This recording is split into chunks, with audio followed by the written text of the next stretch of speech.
Welcome back, my friends. This is episode number 20 of Man Sharpens Man. Can you believe it? Episode 20. Thanks for coming along. This is your host, Stateraised, and I am all by myself again. Don't click stop, though. Don't do it. Don't you fucking stop. Okay. We're together, right? Don't stop it. Because no one's here. I didn't get a co-host yet, so it's just me ranting again. But you know what? I listened to the show, last week's show, and goddamn, I don't want to toot my own horn or pat my own back, but I was really proud of it. I liked the way it came out. It was way different. So this week we're going to kind of veer off again. We're going to get back to the old same old thing. Don't worry, we're going to still crack jokes. We're going to still talk about shit. It's still going to be funny, but it's a little bit different. We're going to veer off course a little bit, just like last week. Last week I talked about how I ended up in prison, and I got into it pretty deep. And it was, I listened to it, and I really liked the way it came out. So I kind of want to get back to some of that, but on a different angle, and I'm not going to babble about that too much. I'm just going to fucking jump right into it. And you know what I'm going to start with? I'll fucking read you a poem.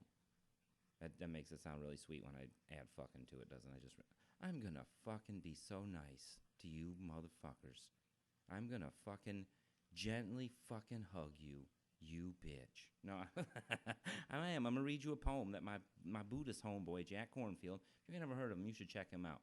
Like, if you like me, I don't know if you like him, but you might like him. He's fucking pretty cool. But anyhow, he read this poem on this old-ass thing I was listening to of his, and I was like, you know what? I'm going to bite that, and I'm going to put that on my show. I mean, not anything besides the poem.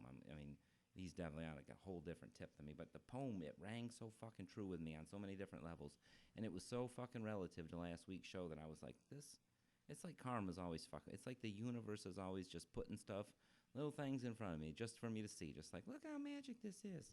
So here's one little thing it put out for me, and I'm going to just start this week's show by reading y'all a poem. And if you've heard this poem before, it's by Billy Collins. It's called Forgetfulness. If you heard it before, listen again. It's a poem. It's art, man. It's like a picture. You don't look at a picture once. You don't look at Mona Lisa and be like, oh, yeah, look at her. Yeah, a little smirk. Yep, great. Okay, I'm done with that. I never need to see it again. Now you kind of look at it again and wonder, what was this weirdo painting this girl for, or whatever. I've never understood the Mona Lisa. I just use it as an example because it's like popular painting or whatever. I looked some stuff up about the Mona Lisa. Next week on Man Sharpens Man, we're going to talk about Mona Lisa a little bit. We're going to figure out what the fuck Mona means too. Anyhow, for now, let's get back on track. I'm getting sidetracked. I really want to do this show the right way. I got a little sketch to outline. Excuse me. And it starts with this poem. I'm not going to edit that out. All right, here we go. Billy Collins. The poem is called Forgetfulness. Listen up here, people. This is beautiful. Sorry if I cry a little bit, but your homeboy Stateraised gets choked up at beautiful things once in a while. But I'm going to try to hold tight here. Let's listen here. The name of the author is the first to go, followed obediently by the title, the plot, the heartbreaking conclusion, the entire novel, which suddenly becomes one you've never read, never even heard of, as if one by one the memories you used to harbor decided to retire to the southern hemisphere of the brain, to a little fishing village where there's no phones. Long ago you kissed the names of the 9 muses goodbye, and watch the quadratic equation pack its bag. And even now, as you memorize the order of the planets, something else is slipping away, a state flower perhaps, the address of an uncle, the capital of Paraguay. Whatever it is you're struggling to remember, it is not poised on the tip of your tongue. No, not even lurking in some obscure corner of your spleen. It has floated away down a dark mythological river, whose name begins with an L, as far as you recall. While on your way to oblivion, where you will join those who have forgotten how to ride a bicycle. No wonder you rise in the middle of the night to look up the date of a famous war in a book of battle. No wonder the moon in the window seems to have drifted out of a love poem you used to know by heart.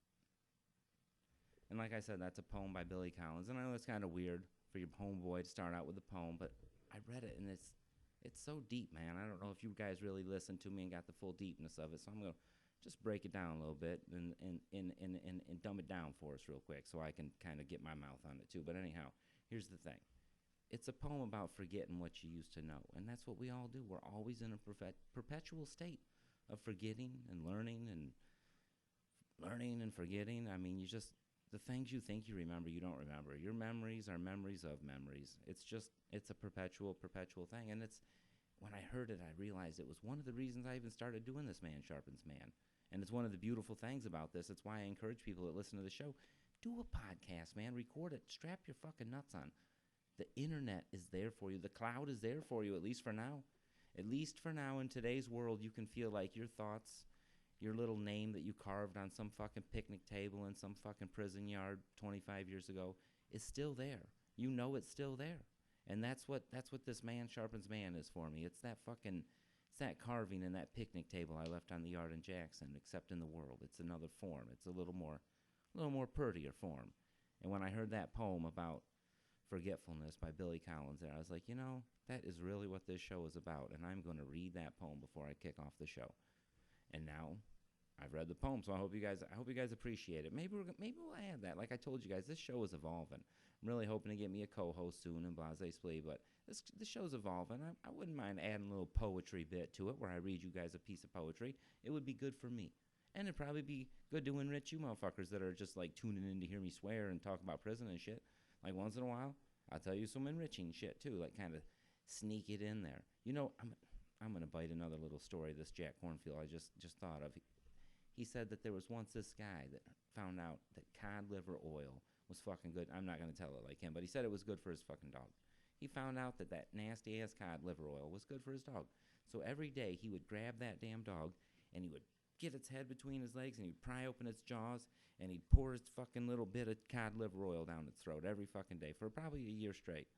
Well, then one day he was setting up to get ready to do the dog thing and pour the liver down the throat, whatever, and the fucking bottle falls off and hits the floor and breaks and spills a little bit. Well, the dog being right there, he starts licking it up. And the guy realized that the dog didn't have an aversion to the cod liver oil. It was to the fucking method he was trying to apply the cod liver oil. So maybe if I give you guys your cod liver oil in the right way, you'll like it. So there's a little cod liver oil for you, that poem today. But I'm glad I was able to read it. That's why I like this show. It's just a new platform for me. I have been a busy fucking bee, too. I have been a busy boy. A little work, a little bit of this, a little bit of that. But the main thing I've been real busy with is I started doing stand-up comedy. I know I mentioned that before, but it's really fucking going good. Like, it is cool. If there's an open mic in your town, if you're in Traverse City, you need to come out. You need to get down on this. Just get up and tell that old funny story once or something. Just even if you only do it once. I'll tell you what. It's like skydiving. I fucking sweat balls up there. It is terrifying to be up on stage and getting ready to expose yourself because your sense of humor is kind of a personal thing. Not everyone is going to like your sense of humor. It's kind of like your D. You can show it to everyone, and only a few people are going to like the shape of it. There's going to be many people that are going to be like, "Eh, that's a nasty fucking sense of humor." But I tell you what, a bunch of people have been responding well to my sense of humor.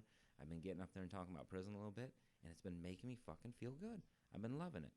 So, without ado, since we brought up prison, let's move right into it. Now, last week, I told you guys about how they kind of fucked me. Well, I use the word kinda. They really fucked me. Not only did they fucked me hard and fast and many other, like, graphic fuck metaphors I'm not even going to get into. But anyhow, last week we talked about how I got screwed over. This week we are going to talk about the earliest days. Like, when the judge first, we're going to go a little farther. Let's take it to I got sentenced. I told y'all last week how I got sentenced and I just couldn't even figure out. 132 months?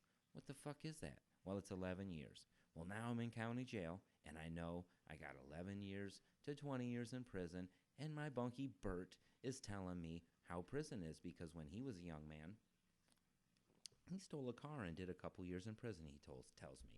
So he's telling me about all this stuff, and prison is like life and like everything in the world. It changes constantly. So the stuff he told me was only partially accurate, but my bunkie Bert was kind of nice, and he gave me some information about prison. And I spent a couple weeks in county jail, and then all of a sudden, it's time to go. So I get snatched up by the little transportation officers, and we get taken, and we are on our way. They are going to take me down to where the bluegrass grows. They're going to take me to quarantine is what it's called. And quarantine, if you didn't know, was a place where they take people to, I guess, quarantine them, check if you got some kind of diseases and shit. I got a lot of funny quarantine stories for you guys, that is for sure. But I just want to tell you guys about the trip down there, because the trip down there, the cops were nice enough to stop and get me a Mountain Dew, which was actually kind of sadistic, I think, looking back on it, because we had about a 5 hour car ride, and there was no way in hell they were going to stop and let somebody that was sentenced to 11 to 20 years use a bathroom. It's just not how things work.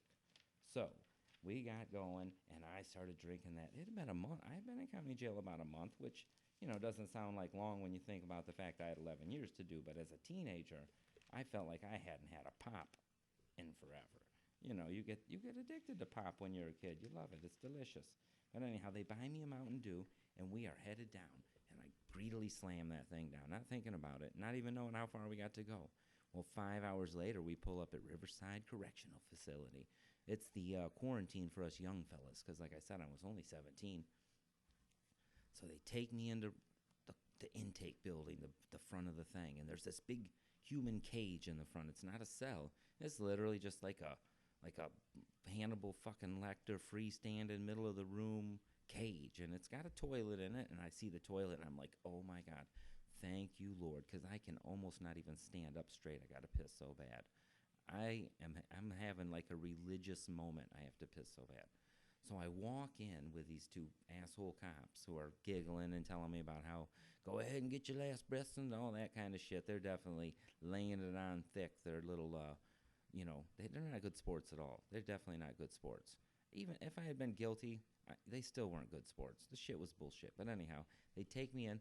They put me in the cage. Apparently, fucking those little Bruce Lee-ass shoes and jail clothes are expensive because they don't let me wear them. They say, hey, you got to take all that stuff off. We got to take it back to the county jail. I said, well, what am I going to put on? They said, well, they'll bring you some clothes pretty soon. So I get naked. That's what happens. I'm butt naked. They take the clothes and they leave, and they tell me my new home, my new keepers, will be along soon enough to bring me clothes. So now I'm just standing in the cell butt naked. But I'm kind of relieved and happy because they're leaving. And as soon as they walk out that door and they're not looking at me, I'm going to go over to this toilet that's just freestanding.